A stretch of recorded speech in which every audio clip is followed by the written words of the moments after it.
And so my dad finally writes me a letter back and he says, I hope you're having a horrible, shitty time in prison. Hope you hate it so much you'll never do anything to risk your freedom again. Hope you understand that I can't see you or even talk to you on the phone when you get out. But you're a man now, and the only way history will repeat itself is if you make the changes. I love you and look forward to this day we can be together and feel each other's love. But that day is dependent upon you.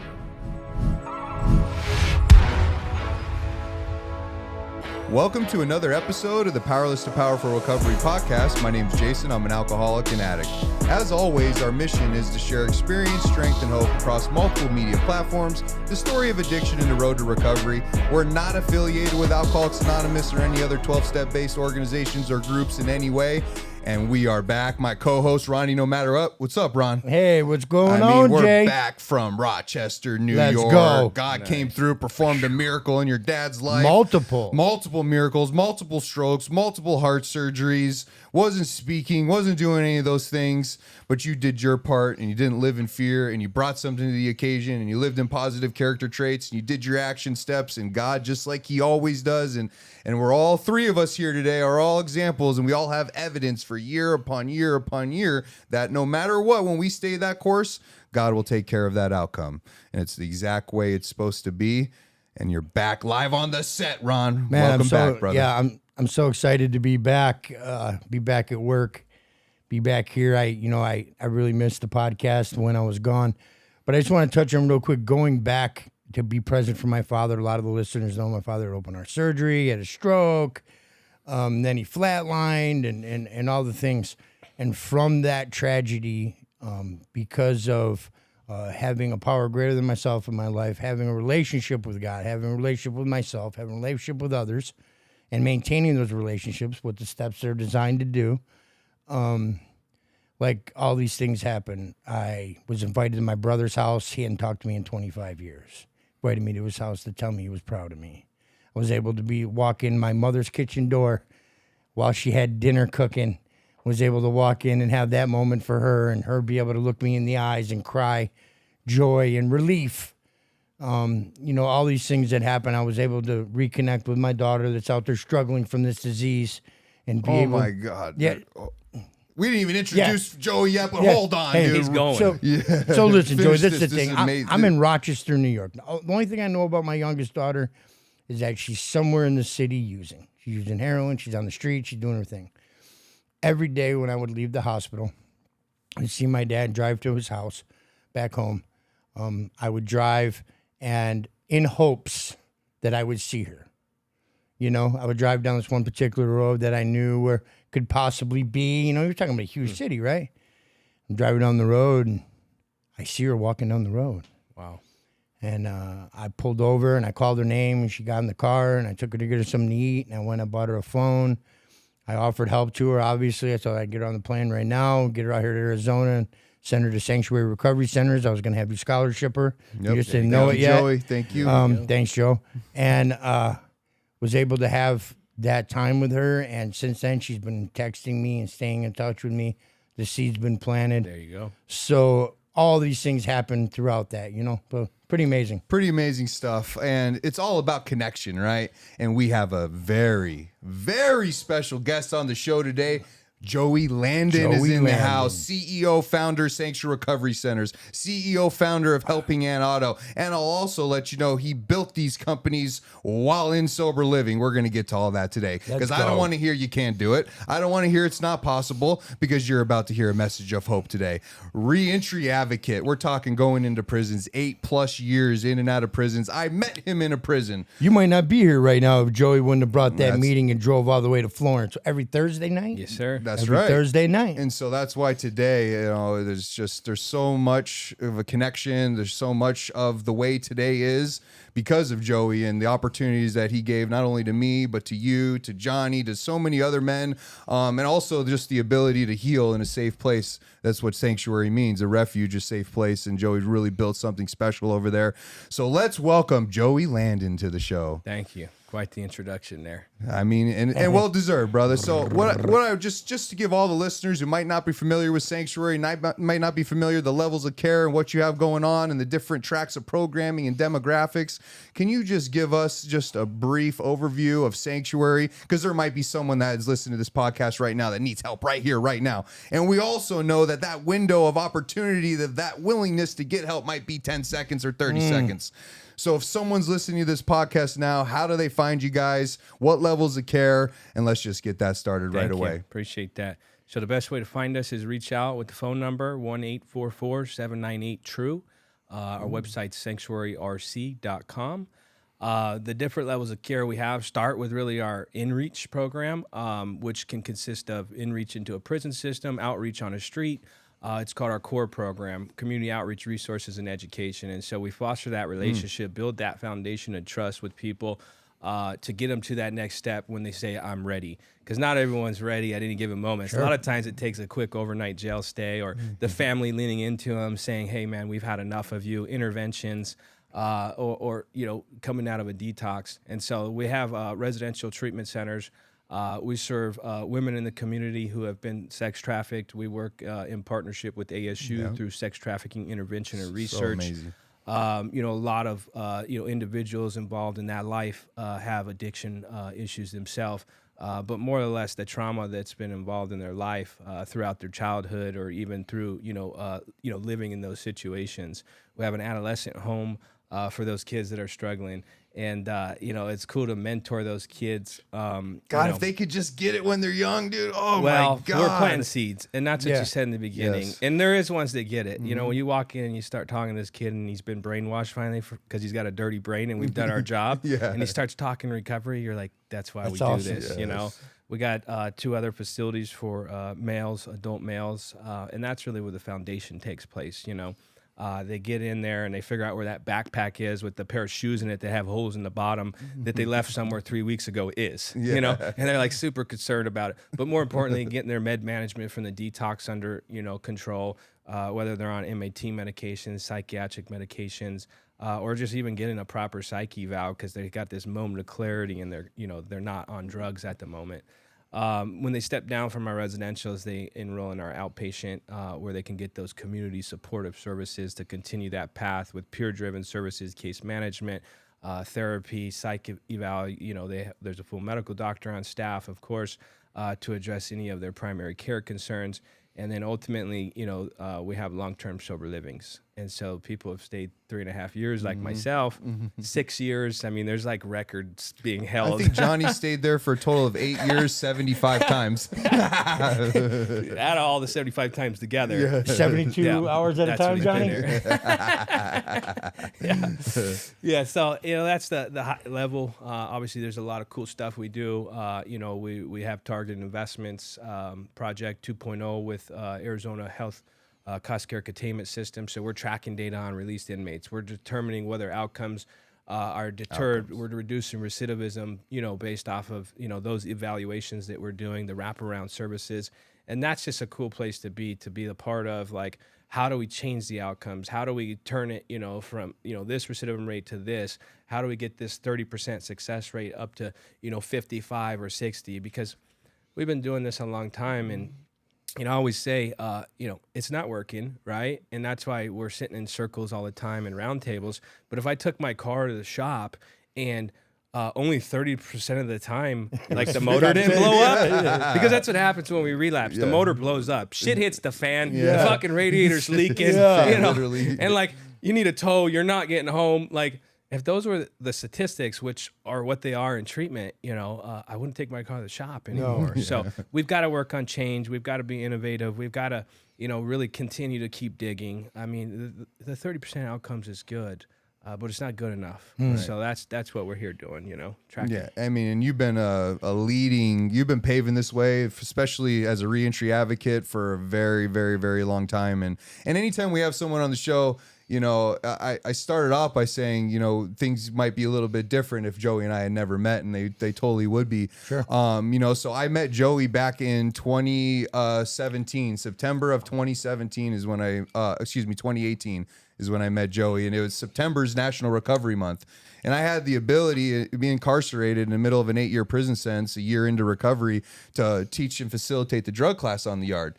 In September's National Recovery Month, and so we wanted to have a guest speaker come, bring some fire, bring some hope, an advocate, someone who's been in the exact same shoes we had been, and now had found the solution and was carrying the message to other men. And so, shout out Miss Franz, Yes. the substance abuse counselor. She reached out to you. I don't know how we. I know. I don't we know need how to we figure got- that story out. I'm not sure how she got to you. But she said, "Hey, I got a guy. His name's Yeah. Joey Landin. He owns a treatment center. He's spoke a lot, and he even brings his mugshots." Yeah. Right? That's what she said. And Gotta bring proof. And I was like, "Let's do this, right? Let's get him out here." And so we got him. You know, he had already had a badge, but Jay Dow, shout out Jay Dow. Jay Dow came with you. You needed a chaperone, that way you didn't get beat up on the yard. You were concerned because Florence North Unit was wild. Look, hardened criminals over there. Yeah, right. And so what ends up happening though is I did a little comedy show. I did a little bit of roast. Full transparency, Joey was 15 minutes late because he wanted to stop and get a couple Big Macs before he came. Showed up late. So I went on first with the comedy. As he walked in, I just started roasting him and everybody. It Well, was just really, having fun. security was holding this up at the gate. Yeah. you know? Yeah. They, they're worried about the ounces of heroin the Of the course. volunteers are bringing in. Of you know? course. Of course. Either way, so long story short, man, you know, Joey did his thing, you know, brought that fire. I brought that fire. And then afterwards, Joey came up to me and was like, "Dude, I see that fire and I like that fire. What are you going to do when you get out of here?" I said, "Well, shit, I still got a couple more years." He said, "Well, dude, when you got a job, you got a job with me when you get out. You have that fire, you have something special, and I have a job for you when you get out." And I'm like, "Okay, cool. Whatever. All right. Yeah, sounds great." You know, I immediately called mom and dad. I got a job. You know what I mean? They're like, "Yeah, okay. I'm going to take over the game. I'm going to work in recovery. I'm going to build treatment centers. I'm going to do it with my friends and all the people that we helped. We're going to do it together." You're like, "Okay." Heard that before. Yeah, heard that before, right? You know, but Can that I was get some the money truth. on my books? Dude, I was 4 days out of prison, dude, and Wow. you seen me on social media and reached out to me, dude. I didn't even reach out to you. You reached out to me. I don't know if you remember that. And I remember I went in there to the office, right? And I met the team and I did this little interview with, you know, and they're like, "Yeah, 1650 is the industry." And that was actually, you know, higher than the industry average at Yeah, this time. at that time, right. At that time, right? Right. And I remember going, "No, hell no. How am I going to do this?" And I go home to my wife and I'm like, "Yeah, this shit, I don't know, 60, I don't get $17." Right? She's like, "Dude, you have no experience. You don't have a fingerprint clearance card. You don't have a peer support certificate. You don't even have a resume that's even has anything Yeah, to what do." did you ask for? I think you wanted something 30 bucks an reasonable. hour. I was like, Okay. 30 bucks an hour. We could have done 20. I was like, "I need 30." Right? And they're like, "Oh shit," you know, who's this dude, right? Right. You know, but I humbled myself and I came back to work with you. And you gave me the start, man. And I started, this will be 4 years ago is when I started. I literally started this same week 4 years ago, and I had been out of prison March Wow. 19th. So 2 weeks out of prison, you gave me an opportunity, man. And From the bottom. from the BHT. bottom, BHT, Running groups. swing shift, Doing notes. weekends, you know, but what it did, man, is it gave me the ability to really see this industry, become a professional in this industry, but also see a company that really wanted to have great programming and had a true program in place and really gave a shit. And he also gave me the ability to make some moves and make some decisions and to really add some things to the program. And it gave me this start today. And, you know, we fast forward, I started a consulting company and just broadened my horizons a little bit, but I will never forget, you know, the gratitude that I have for you and the love that I have for you for that opportunity and seeing something in me and giving me that shot, because things would look a lot different. And then what also happened is, I remember, if you remembered, I knew that one of the employees was getting loaded and I called you were on a trip. Right. And I was like, That's "Hey," the best call to and get I on was a like, trip. "Hey, brother, I got to let you know." She's getting loaded, dude. I don't care what anybody says. It's a fact, and you got to know this shit, right? So what ends up happening is, to not make it look like we were targeting her, we UA'd the whole entire staff. Everybody gets fired. 3 others fell. Oh, no. 3 others fell victim. You know, so I got promoted pretty quick. It was all planned. I got promoted quick, and became the supervisor of that residential. And in this field, we do it all in a residential. Yeah. So I became a case manager, a supervisor, a group facilitator, a documentation, all the things all in one. And it gave me that opportunity, and then to expand to do a joint commission with Sanctuary and be a part of that team. Learned a lot. That experience right there gave us the ability, Ron, myself, and Ash, to do it in house. So the ripple effect and I really can't even put words on it, dude. Regardless of whatever noise others might say or do or whatever, dude, my heart is just nothing but gratitude and appreciation for that opportunity. Yeah, thank you. So I really do appreciate it. We all learned a lot. Ron learned a lot when we were in the trenches, reading guides and figuring out, what the truth was and doing it the right way, Sure. Building the foundation and consistency. And I mean, we're here today because of, guys like you that believed in the mission, early on. We actually had eval done on you at one point, and that psychiatrist had reviewed your skill set. And she got back to us and said, "You better move him into leadership real quick." Yeah. So it's pretty cool, to hear that advice from them. I don't know if you remember that was survey. one of the things Do you remember that we did. survey Yeah, you took? and I still use that to this day. We did that survey, and it does aptitudes and skills and abilities based on various bunch of questions, and then based on that, as a leader, then your job would be to put them in a position Put them in to the right best use. seat. Right. Exactly, and I've still carried that with me today, amongst a whole bunch of other things. Your policies and procedures. But Ron, why don't you just share, because you know Joey for a long time too. I just want to, so we all know each other. I have, Joey, man, everything happens for a reason, right? And Joey's never taken it easy on me. And I appreciate that. I really do. We sometimes, if people wouldn't know from the outside, we take shots at each other, but it came along in a point in my recovery because I also, as of yesterday, 2 days ago, I've been out of prison 4 years. So, even though I had 7 years sober when I got out of prison, I didn't know how to do life. I was working at New Freedom as a peer support. I was doing documentation. I was YouTube certified. I was learning this business on YouTube, working overnights. Wow. And then I got an opportunity. Jason was like, "Hey, we're getting Kipu over here. I know you're killing the game with documentation. Come over here and talk to Joey." And we were doing a podcast upstairs in your office. Mm-hmm. And you were hyper-focused on your fish tank. Something was the matter with your fish tank. And I'm trying to sell myself to you and pitching and telling you, "Hey, this is where you're lacking. You're not doing this. You need to be doing this with documentation."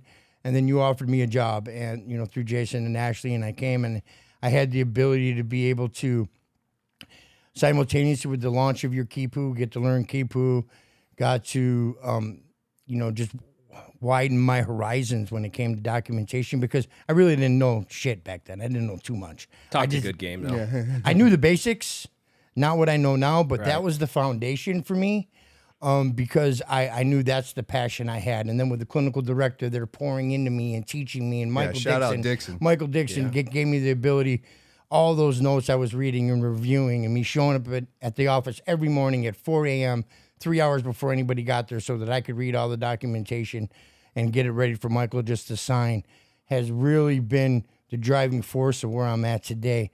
And I just want to say this too. I don't know if you're probably going to remember this, but I remember when you sent the letter for reentry client number 1. Remember him? In your office, where you looked him up on the DLC website? Yeah. And you said, "We're going to do this. Got to always check the DLC website. We're gonna see do if they this." got tattoos And on their you- face. Yeah. How And crazy they look. And you sent that letter to that first guy, and I believe the first guy was what was his name? It wasn't Kyle. It was the guy before Kyle. Wow. Chris.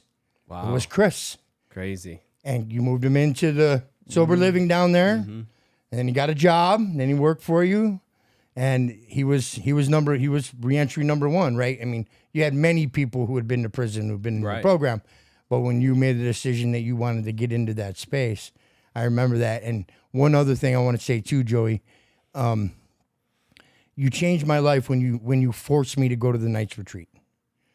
You forced me. Basically, you're going on the night's retreat or you're not going to have a job. That's pretty much what he said without saying it. Because you got to drive the guys too. And no, that's right, no, Michelle. we didn't go with the guys. It was just me and Joey. Oh, that's right. And we went And I got to have an experience at that night's retreat. And you didn't even know what that meant to me when you called me up there.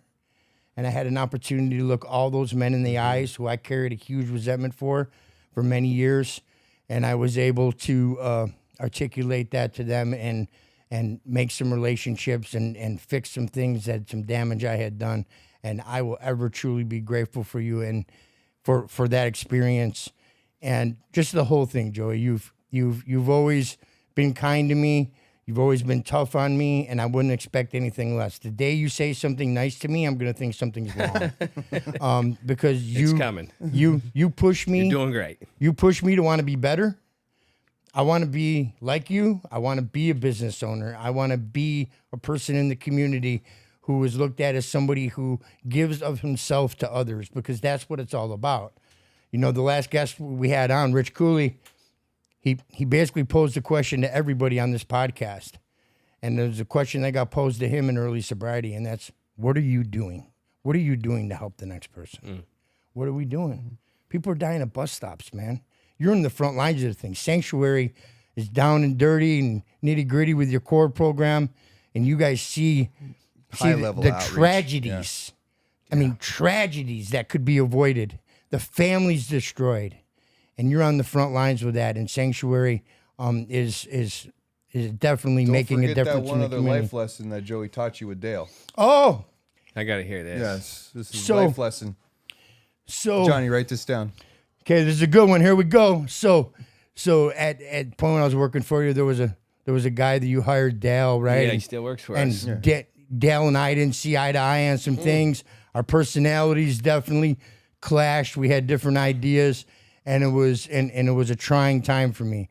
3 days before Christmas, him and I had got into a thing, and I just grabbed my stuff. I didn't say anything to anybody, and I walked down the stairs. And it was really the first controversy I faced in recovery since I've been out of prison, to handle a controversy like a human being and not being an asshole and violent and all that dumb shit that we usually do. And I went down to my car, and I walked by everybody. I didn't say anything, and people got on the phone right away, and they called Jason, they called you, and they called Yolanda. I think Ron just quit. I don't know. He just walked out. And I sat in the car, and from that experience, Jason gets on the phone with me, and he says, bro, we're getting ready to do big, big, big things, and I need you to be here with me. You're going to come across a lot of Dales in your life. You got to figure out how to get along and work with this guy, Dale, or you're never going to move forward. So I sat there, I breathed. I went back to work the next day. I made an amends to you. I made an amends to Yolanda. I made an amends to that man, and I worked my ass off for the next 3 months. Another opportunity came up. I was able to put my 2 weeks in like a man, carry out my 2 weeks, and hold my head up high. And that, my friend, has taught me so many lessons, because I have met a lot of Dales since I left Sanctuary Recovery Centers. That's why we moved Dale to certified personal coder. He looks at billing codes all day now. And being able to Dale's navigate. great. It's just He's great. He's great, and he helps a lot of people, and he's a sober brother in his community. And it was nothing with him, and it was everything to do with me. And that lesson, because you forced us together, and I'm so grateful for that. And Jason telling me that, because man, it's kind of like a standing thing now. It's like, well, I got another Dell in front of me. How are we going to handle this? We all say it now. How are we going to handle this situation, right? So thank you, Joey, for everything. You've always been great. Lots of life lessons. Yeah. We got lots And they're of life still lessons. coming, And so. they are, man. And so we just wanted to start the podcast stop before we really got into your message and your story of hope and the miracles in your life. Just to say thank you, man, for the opportunities that you've given us and allowing us to spread our wings as best we could do this all together in different ways, but be supportive and, ultimately get back to this place right here. And that's what makes me very, very happy and very, very grateful to have this moment with you today. But every journey starts somewhere, brother. You don't become a reentry advocate. You don't own treatment centers typically. You don't buy a sober living you lived in. You don't start you don't do those things if you don't have a passion for this. You don't have a story. You don't have a message. You don't have the solution, right? And every journey starts somewhere. Your journey starts in Phoenix. So why don't you just take some time now to share what it was like growing up, the family dynamic, his divorce at a young age, some of the challenges that brought, but otherwise typical childhood. So why don't you just kind of pick it up there and what that time period was like for you? Yeah, thank you.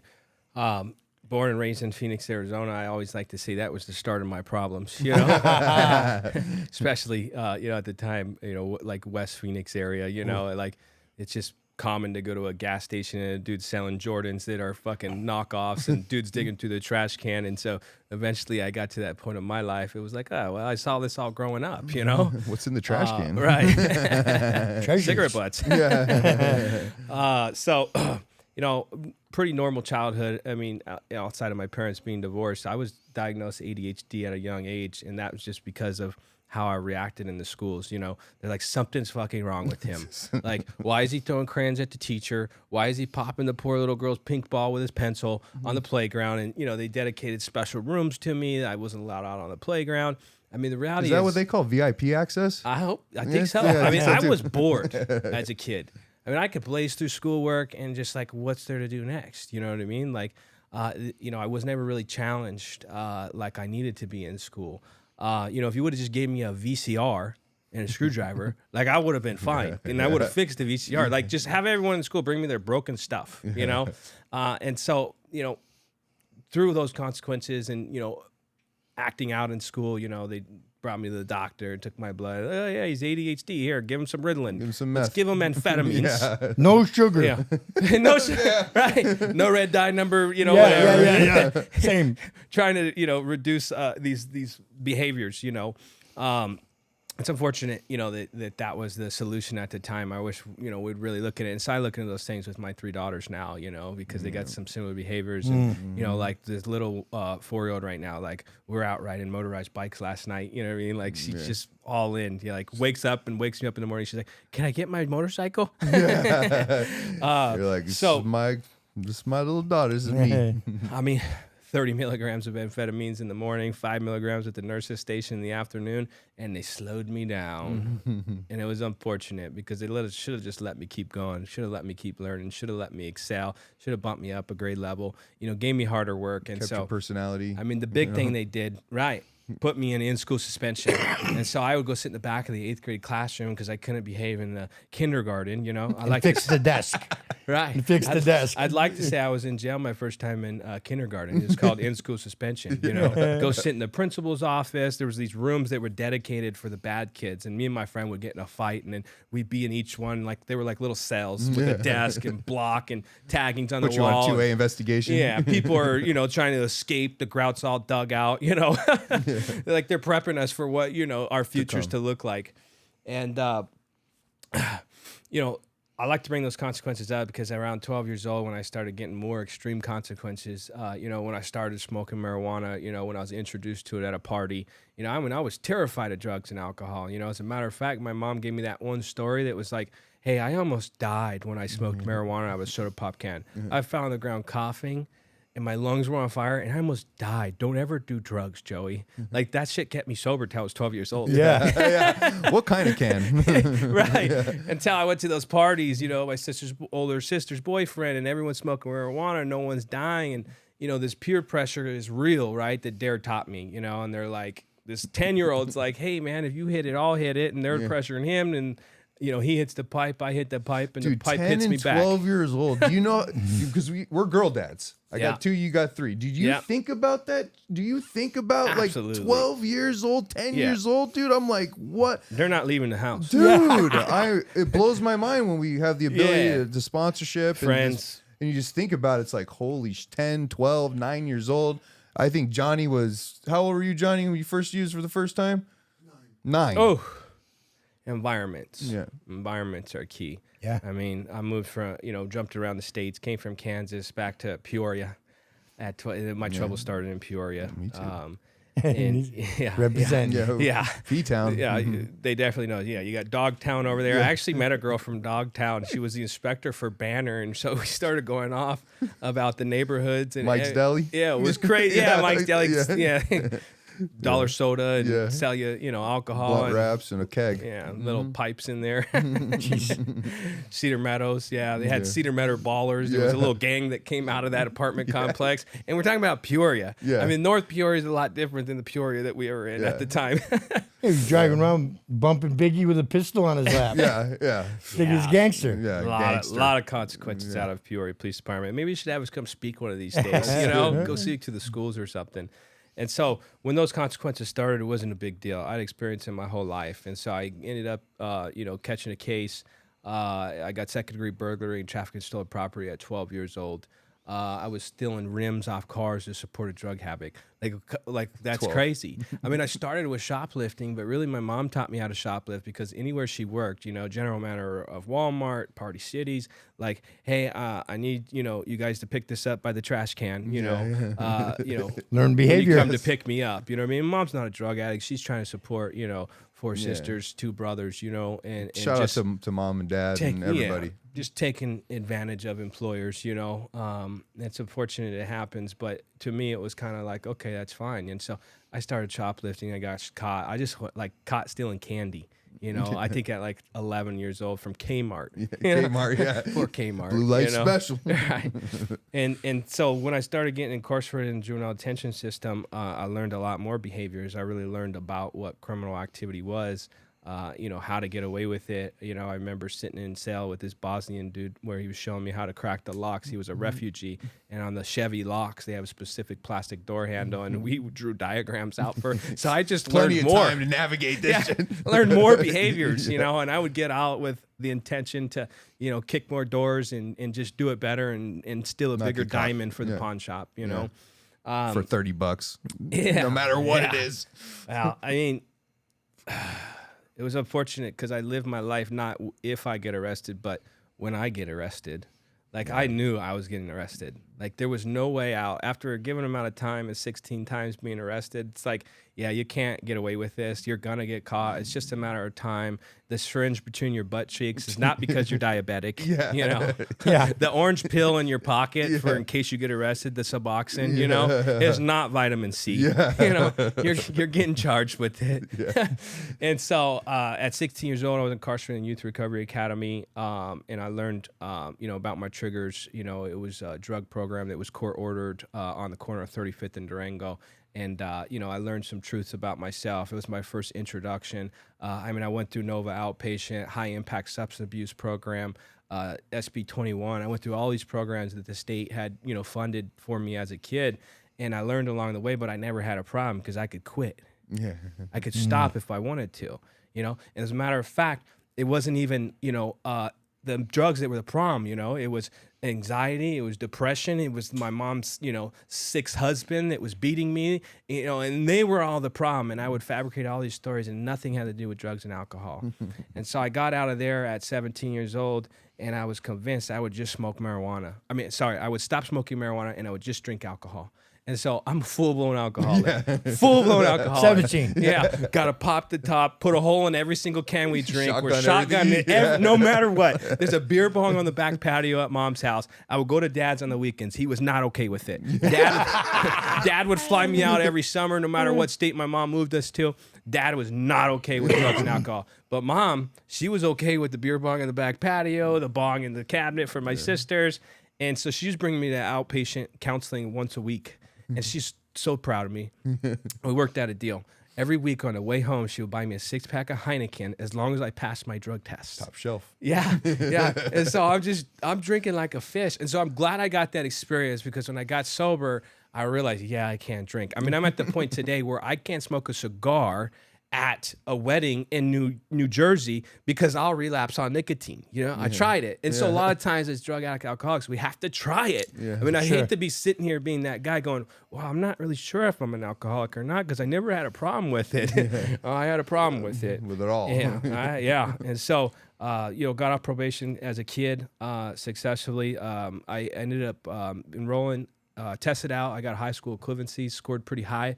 When I was 16 years old, I enrolled in Universal Technical Institute at 17. I was the youngest kid at the school. It was an all-male school, and we knew how to party. They knew how to party. Older kids, there was like one girl in the whole school. You know, everyone had apartments. There was these kids from Alaska that came in, northern Arizona. And along with that, you know, I met a lot of people. I got involved in the lifestyle of drug trafficking.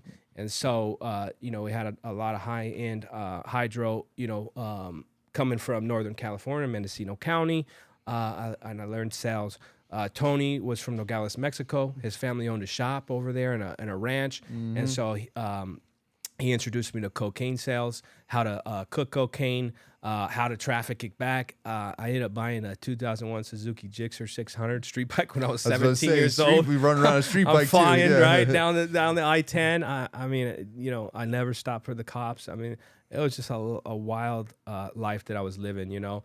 And, you know, shortly into it, you know, one of his best friends was the pharmacist over there in Mexico, and OxyContin hit the market, and we were getting 80s for super cheap, and we were coming back with, you know, $5,000 packs, you know, just back and forth. They let him cross the border like it was nothing. He was a local. You know, hey, Tony, you going to get breakfast? And we'd go get breakfast every morning, eat a burrito, very specific, and then come back. That's what we did. We kept eating breakfast. Along the way, the guy came in, we gave him the money, he slipped a big old bundle.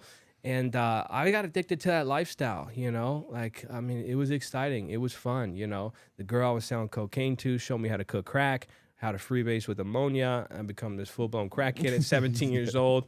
I learned about Xanax. It's just a fucking wreck. Yeah. You know? And I love the effects produced by drugs and alcohol. Amen. Love it, you know? Like, there's no other reason that I was using than that. I like it. Right. I wasn't abused. Nothing significant happened. You know, I wasn't trying to hide. I didn't not have a feeling of, like, I always felt a part of.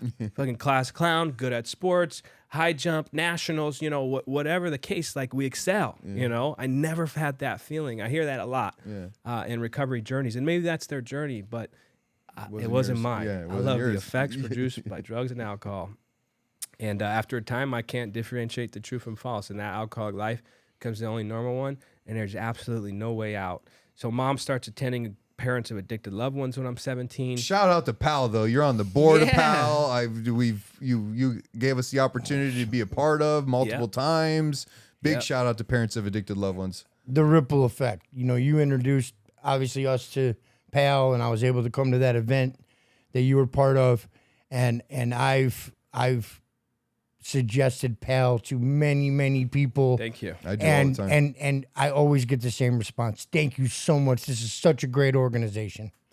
Yeah, we got our PAL is 10-year amazing. anniversary as a nonprofit coming up. Yeah. PAL's been around for 20 plus years. They're great. But, once we went to a nonprofit, it's 10 years. Huge galas coming here in November. I'll get you guys the dates. Yeah, please. That was great. We're, you know, 35 states we exist in. We have over 500 facilitators, like 270 active meetings every week. He started an automotive company out of Sober Living. He bought the Sober Living, which we're going to talk about in a second, and which was named Sanctuary. And his mom was a member of Parents of Addicted Loved Ones. He's on the damn board, fucking advocate all across the country for Parents of Addicted Loved Ones, dude. Been 6-7 years serving that board from the addict's perspective and helping guide families through this intricate process of their kid or loved one being addicted, you know.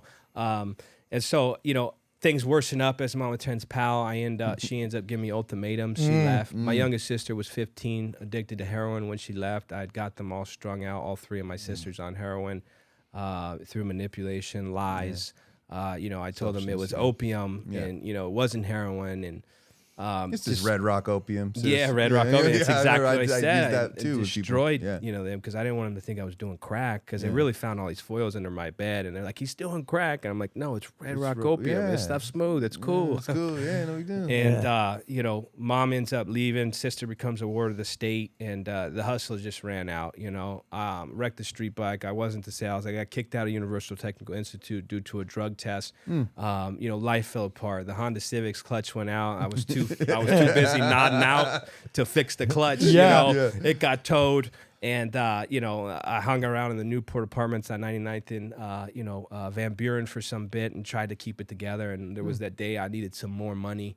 I went and pulled another, you know, heist and I got charged as an adult. and I was stealing rims. You know, I just consistently this Like them quick cars, hustle. brother. Yeah, You like them cars. loved them, right? So I ended up camping with Surf Joe Arpaio and in yard, out yard tents, LBJ. You know, the Towers, warehouse. yeah. Ooh, D9. Ooh, I always D6? ended up in D3. D3. APOD. Oh, APOD. The Ooh, hole. The hole. Yeah. And they, you know, something would happen. There's some type of fight, you know. I'm cold turkey detoxing. The worst hole, too. You know, flopping around on the ground like a fish.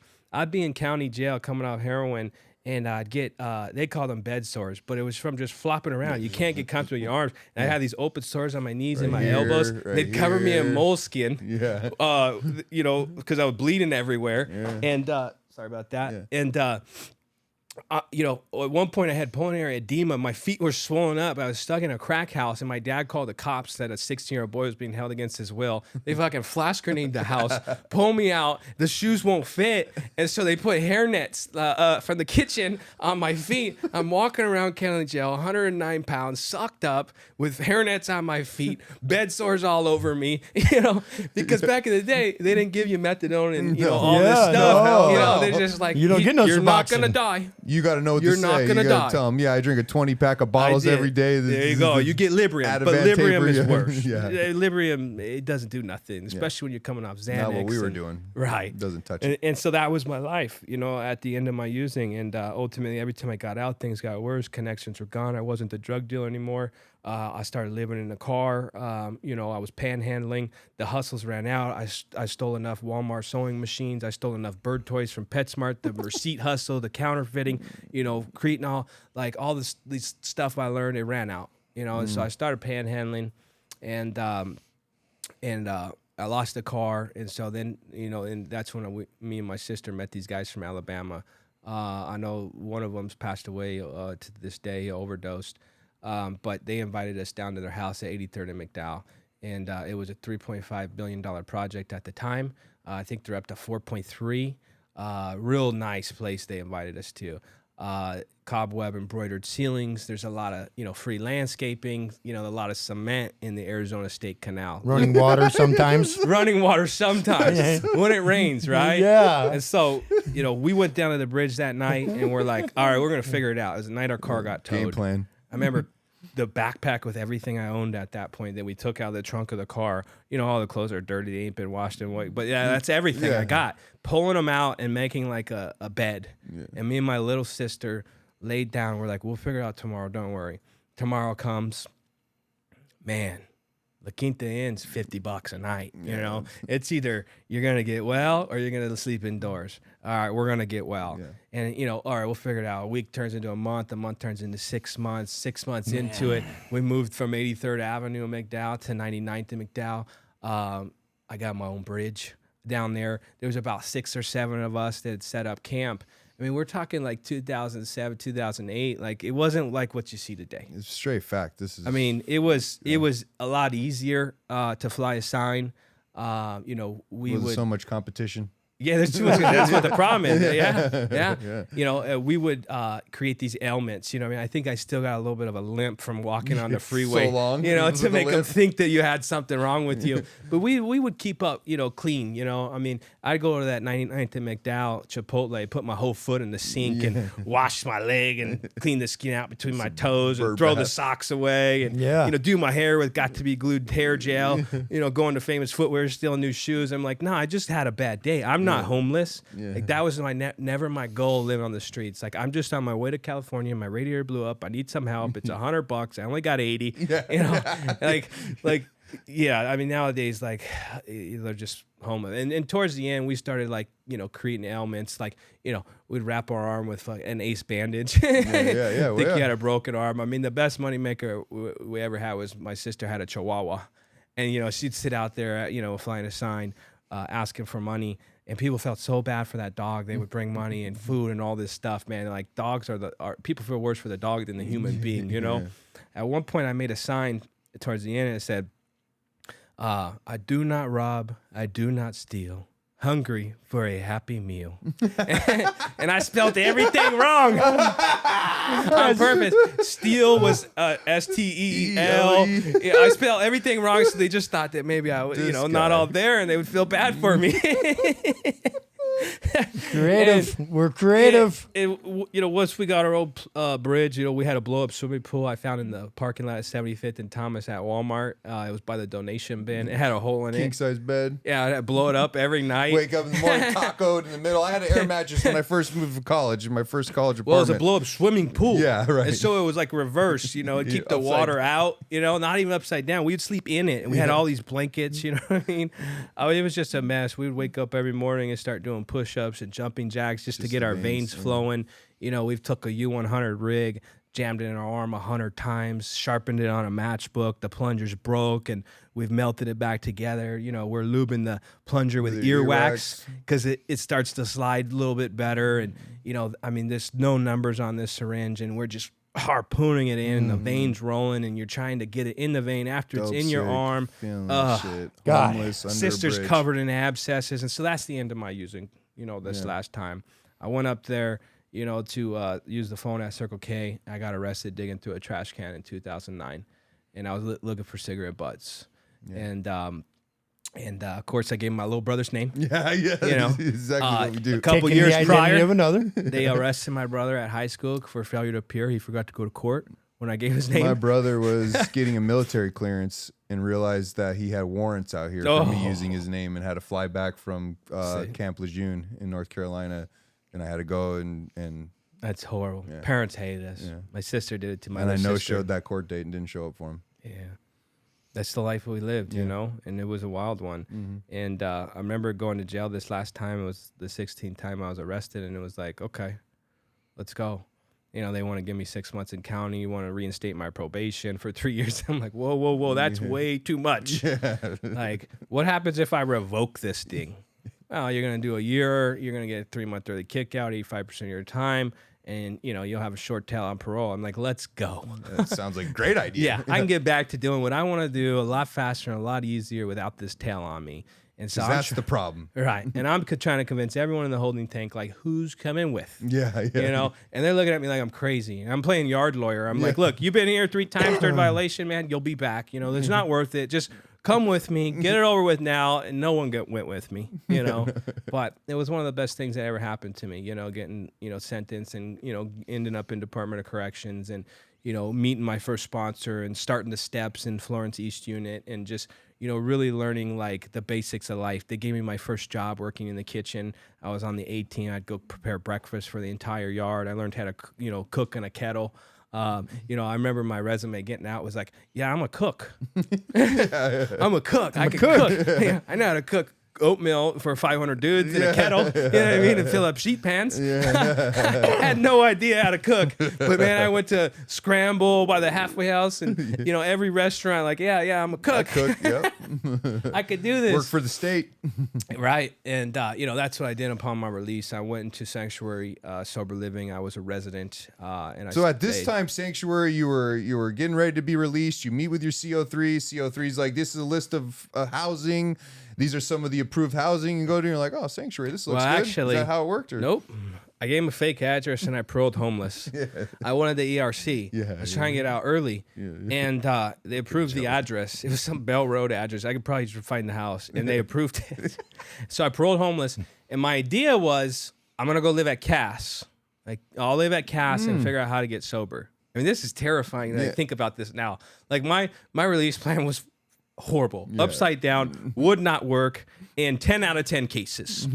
But I started writing my family. I wrote my dad a bunch of times, begging him for, good shampoo and, I'm hungry and, Don't worry about me, Dad. I'm just hungry, but it's okay. Yeah, I'll I need figure it out. a pack of Midnight Special. You know what I mean? I need tobacco, and I'm still lying to my family, manipulating them through the U.S. mail system, right? Because I haven't learned enough humility or learned enough about myself to stop those things. And so my dad finally writes me a letter back, and he says, I hope you're having a horrible, shitty time in prison. Hope you hate it so much you'll never do anything to risk your freedom again. Hope you understand that I can't see you or even talk to you on the phone when you get out. But you're a man now, and the only way history will repeat itself is if you make the changes. I love you and look forward to this day we can be together and feel each other's love. But that day is dependent upon you. Verbatim, right? Yeah. That was the last 2 paragraphs of the 4-page letter. Yeah. Cried my eyes out the whole letter. Yeah. He told me about my sisters that were struggling, my family, things were going on. He wouldn't visit me. I got a visit from my dad in juvenile detention. Anytime throughout my incarceration after that, I never got a visit.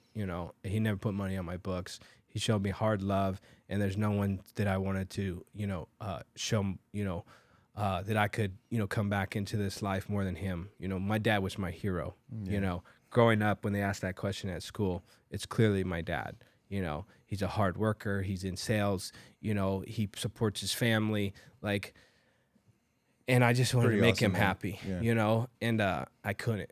And when I got out, went to sanctuary and started the grind of, luckily when I got out, I paroled homeless. But through that letter, I called my mom, and mom's like, hey, I hadn't seen her in years. She's like, I took today off knowing you would get released. So mom had moved to New Mexico when I was using, had in vitro, had a little brother that was born. And she said, I was hoping you would call me. No intention, no plan. And in my mind, I really had this idea to use the gate fee to get my hair cut and buy a tall can. And then go to Cass. This is the full plan. You got it all figured out, one of your plans, Ron. Wasn't one of your plans? Man, one sponsor, yeah. After doing the steps, reading the basic tests of Narcotics Anonymous, having a sponsor, didn't have the spiritual experience though, right? Because I didn't have someone with working knowledge of the steps, which is why I gave my life back to the prison and going in for the last 8 years to mentor and teach those guys where the steps exist, and they don't come through the mail and some worksheets that my sponsor's aunt sent over, because that's what it looked like. And I called her and she said, I'll pick you up. And she brought me to a little condo she had in Anthem. I held this little brother. It's my first Facebook profile picture. If you scroll back, it's all, like a 2010 phone pixelated. You can't even tell what it is. But I'm holding this little 2-year-old boy. And it was like a love and life I never thought or knew I had, Awesome. And it wasn't enough. Her clubhouse had green beer flyers all over. I got out March 9th, 2010, and I planned to go drink a green beer. I mean, just scary thinking about. But mom took me to the sanctuary, and the house manager, Brian Quigley, God rest his soul, he interviewed me, and he said, what's different this time? I'm like, I don't know. Yeah, not sure yet. And he told my mom, we'll take him. I like him. I'm like, okay. And they showed me how to, do the recovery deal. You got to go to a meeting. Guys, hey, we're going to the Razor's Edge. Hey, we're going to the Tuesday Mid Stag. Hey, we're going to this Wednesday meeting. Hey, we're going to the Nights. Hey, we're going to Fellowship Under the Stars. Hey, we're going to this CA meeting. Hey, we're going to this retreat. And slowly but surely things started happening. I just was having these goals. I just wanted my license back, but that was going to take about 5 years because I owed the DMV $13,000. I had bucks. Yeah. three warrants for my arrest out of 3 different courts for traffic tickets, because they'll release you from DLC on misdemeanor warrants. And I just was planning on getting a motorized bike, riding around Sunny Slope for 5 years, and we'll figure this out, But I remember going to those meetings, and I heard this guy speak from the podium, Steve C., and he was talking about running around a canal with a backpack on with fake wires hanging out of it so that the FBI would stop chasing him because they would think he had a bomb. I go, that's my guy. Yes.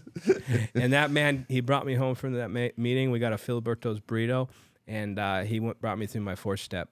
Nice. And I learned about the truth. And I remember doing, 6 and 7 and just sitting there spending an hour reflecting on everything I was. And who you are from now. that moment, it happened. The change happened. I no longer wanted to drink. I fully conceded to my innermost self that I was an alcoholic with months sober. It took months. And so if you're in that recovery journey and you're still having those thoughts, it's okay. Trust the process, complete the process. Today, when I don't want to do something, I get up and I look in the mirror and it's like, yeah, you shouldn't answer that call. You shouldn't go to that meeting. I get one glimpse. Yeah, you're an alcoholic. Yeah, that's exactly what you should be doing. And the struggle was hard in recovery. To get to 15 years sober. It was the most difficult thing of my life. At 2 years sober, at 1 year sober, I got my license back. I satisfied the court systems. Things happen a lot faster than I anticipated.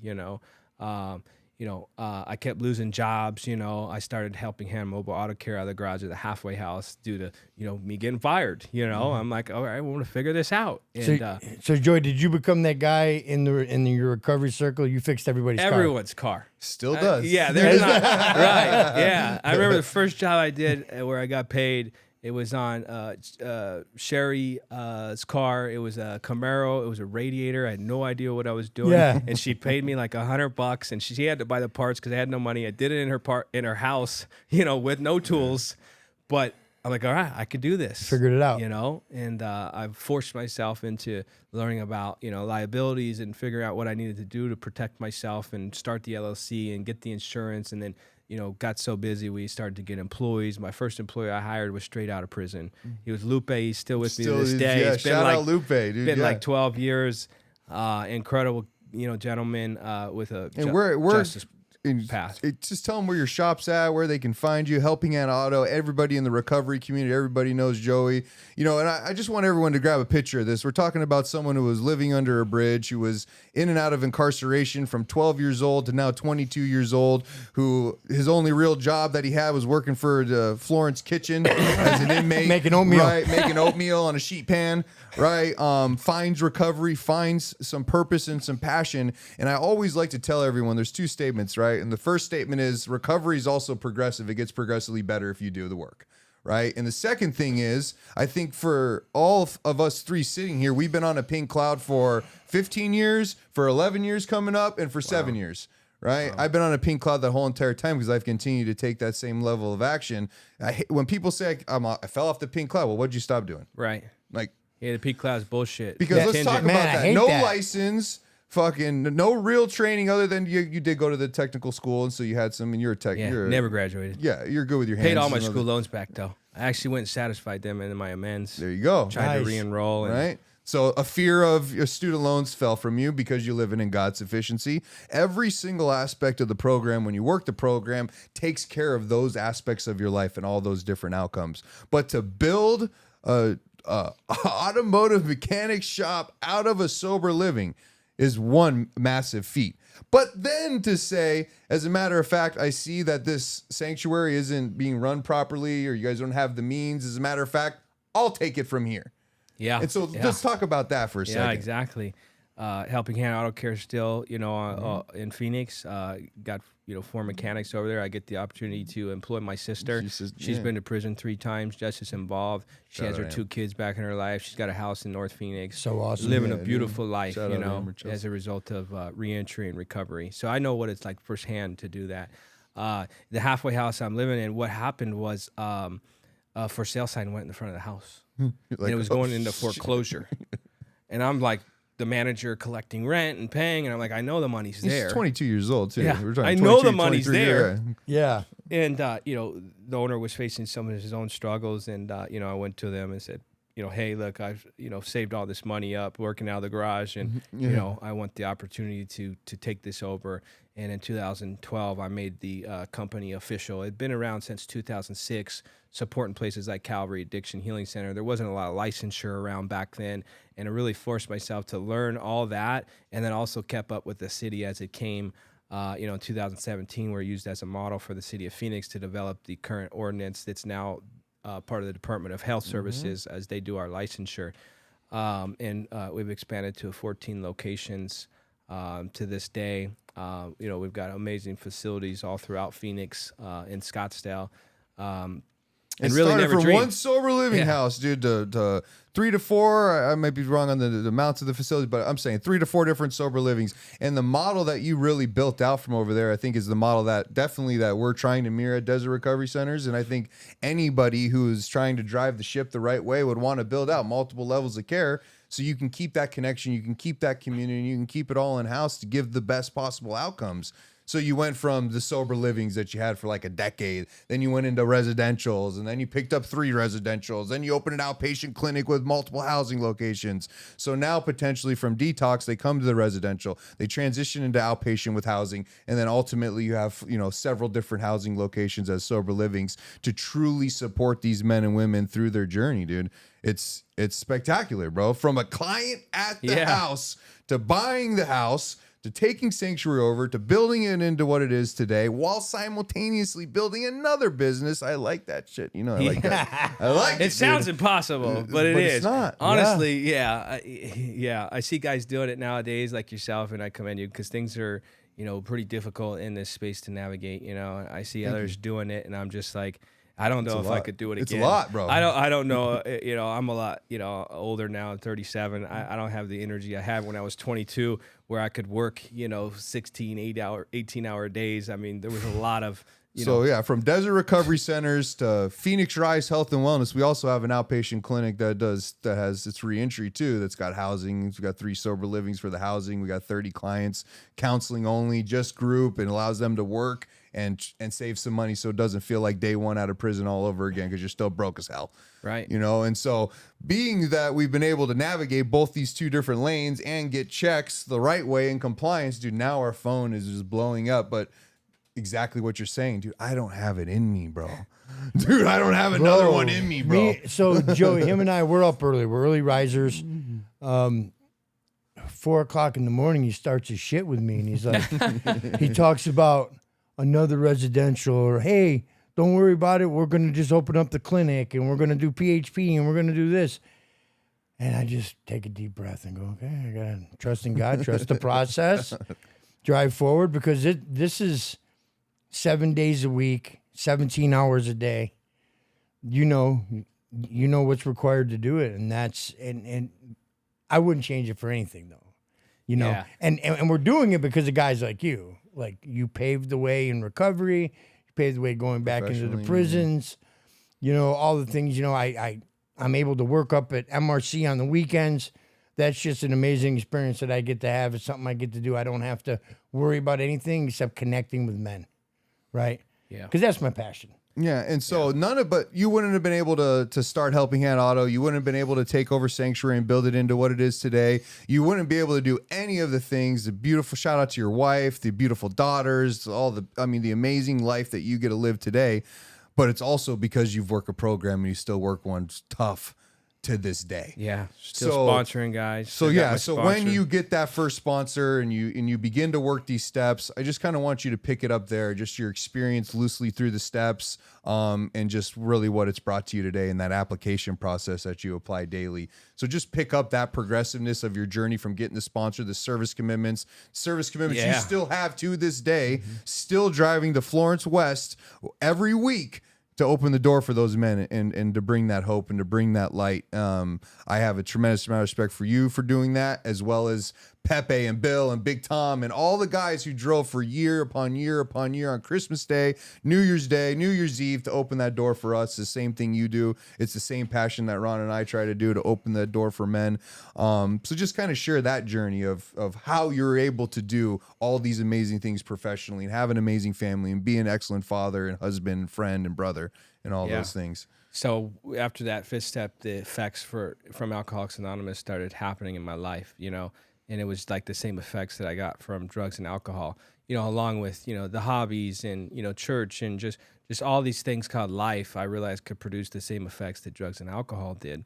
And I wanted more of it. Yeah. And so I started getting excited about the rest of the steps. When it came time to make amends, I'm showing up like, hey, I'm here, to make things right. And they're like, okay, you have a warrant, you're under arrest. I'm like, what? What do you mean? I'm doing the right thing. I'm sober, And, things worked itself out. 9 out of 10 times the unexpected happened. The first judge I visited, his wife was in AA 24 years. He said, I know the program works, dismissed fines against me, squashed the warrant, reinstated my license. Yeah. I brought sponsees with me to make amends. I walked into that Circle K that I was arrested at, because what they got me digging through the trash can was they had a big old investigation on me because I stole 2 grandma's cookies and a power bar from a Circle K a mile up the street. It was a whole sting. They were waiting for me to wake up that morning from the bridge. And so I walked into that Circle K and, bought those items and then made my amends and let them keep the items and explained why I was doing it. And the guy's just looking at me like I'm crazy, And so like the creditors are calling me, on these loans and I'm just like excited, to make this payment. And I give them the card number and it gets denied. You know what I mean? It's already maxed out. I'm like, don't worry, I got another one. They gave me credit and they're just like, what is wrong with this guy? He's like so excited to pay the creditors, but I was getting effects produced by that, like rebuilding my life and, my credit score. And, I faced some challenging times at 8 years sober. I was married. My wife was pregnant. A kid was on the way, but financially, I felt the insecurities, and one way or another, something was missing from my life. and I felt like there was no way to push through it.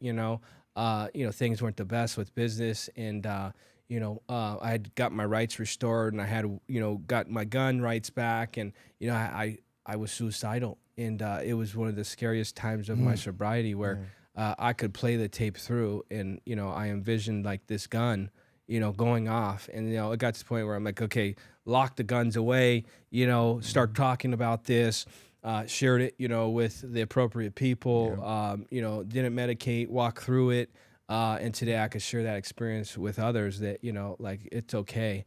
I can stop those thoughts pretty quickly now, because they still happen. It's weird as a human being and having all this cool stuff going on. I love that you share that, though, because Yeah, it's so very easy for vulnerable. us to get up there a lot of times and be like 7 years, like 11 years.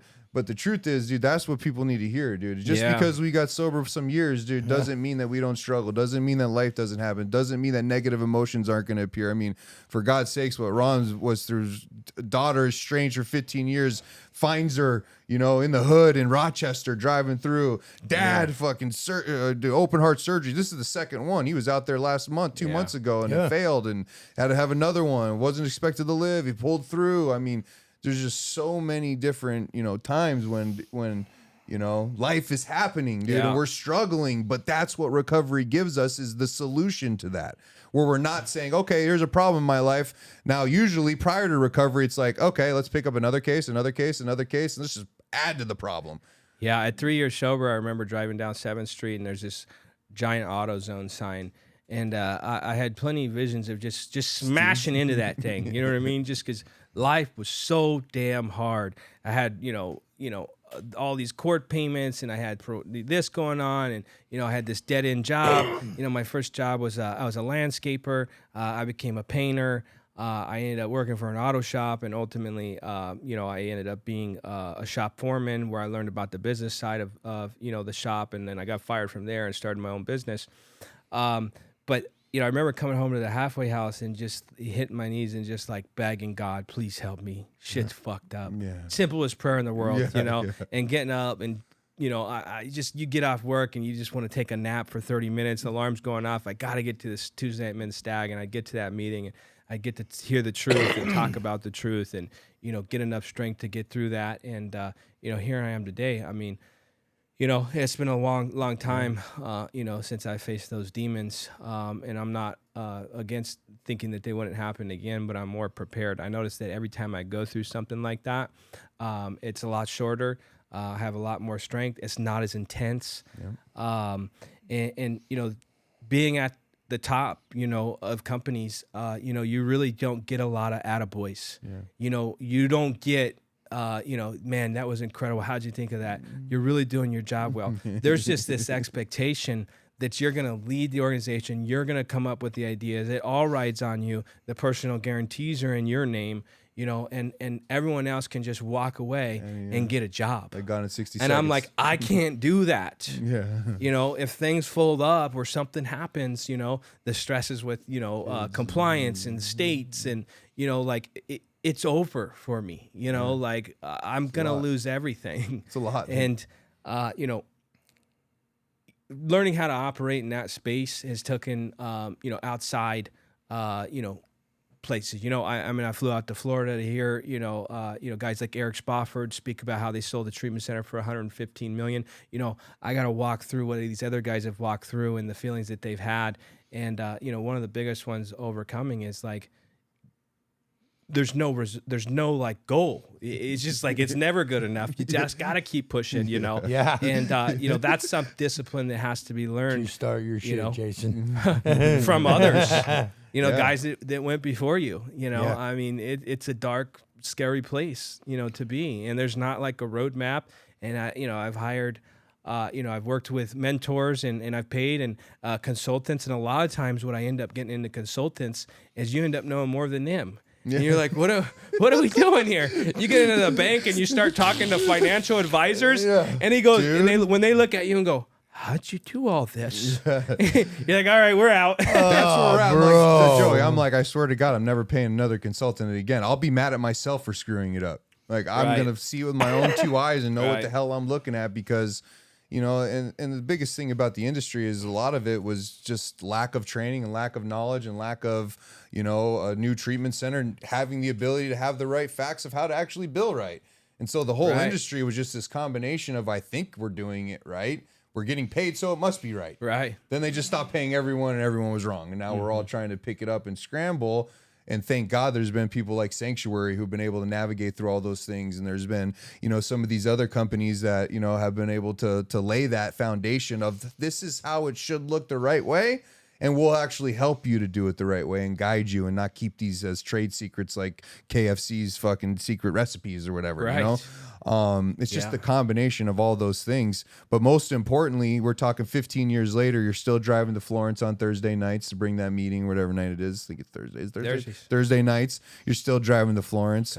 You have we were at a barbecue not too long ago where there's several guys, including myself. I'm talking 20 plus guys that all remember you coming in who are now part of your recovery circle. So cool. Dude, when we have those barbecues and we see fucking 50 dudes from Florence, all sober, successful, happy, working a program of recovery, dude, it's awesome. Never been done before. It's like cool in that capacity. A part of it, right? Yeah. And just all have that small piece in that community. And it's hard to build that, you know? I mean, when COVID lifted and I went back to Florence, there was 4 guys in the meeting.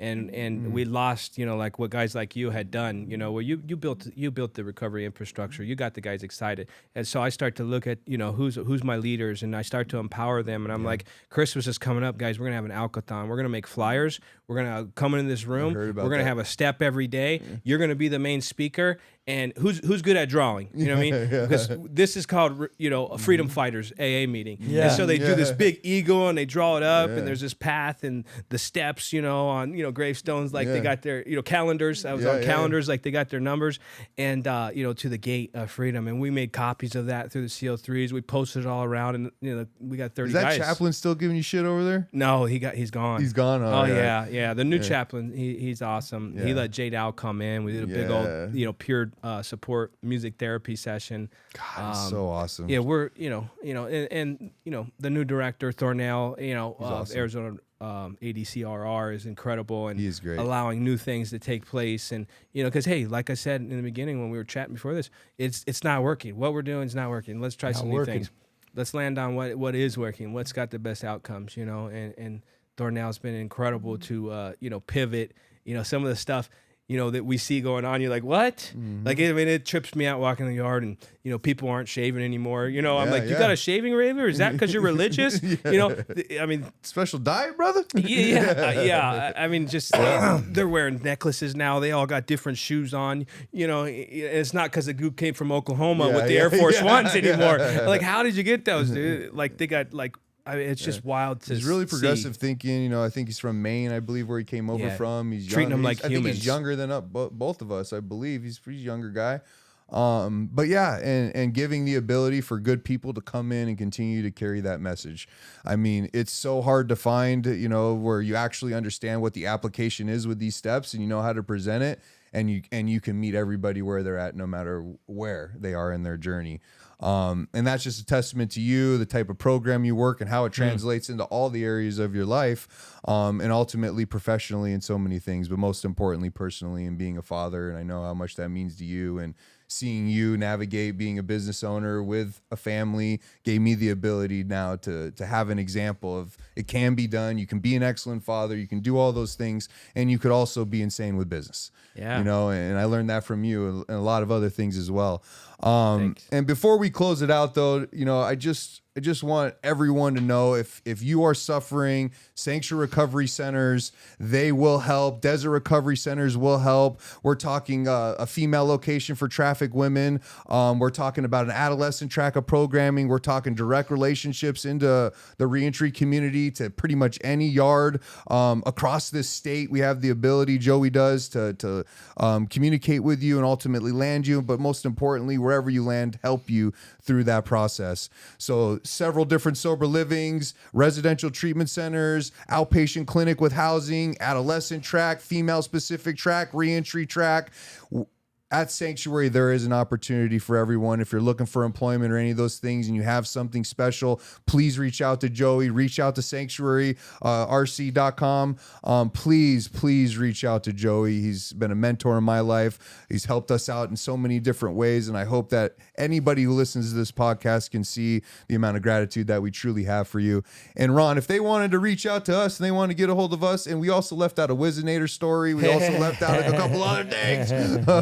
We'll have to have you back on for part 2, and we'll really get jiggy with it. But Ron, where can they find us if someone is suffering, and how can they get in touch? DesertRecoveryCenters.com. Log on there, and you can reach out to. Brother, you've been gone for a couple weeks. You forgot, brother? You've been gone for a couple weeks. I'm just kidding, brother. Go ahead. DesertRecoveryCenters.com.